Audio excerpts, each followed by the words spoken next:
Najviac, čo by pomohlo tomuto parkovisku je, keď bolo na úplne inom mieste. Záchytné parkovisko Strojárenská, časť 2, čo by mu pomohlo?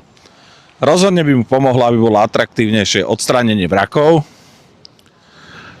označenie na vstupe, že tu vôbec také parkovisko je.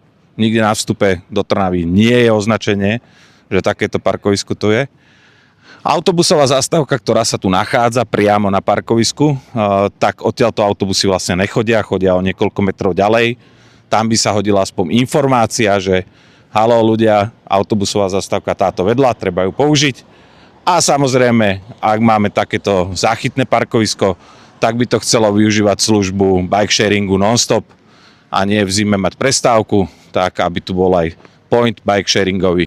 Najviac, čo by pomohlo tomuto parkovisku je, keď bolo na úplne inom mieste. A to znamená buď na vstupe od Nitry, alebo na vstupe od Piešťan, alebo od Trstína.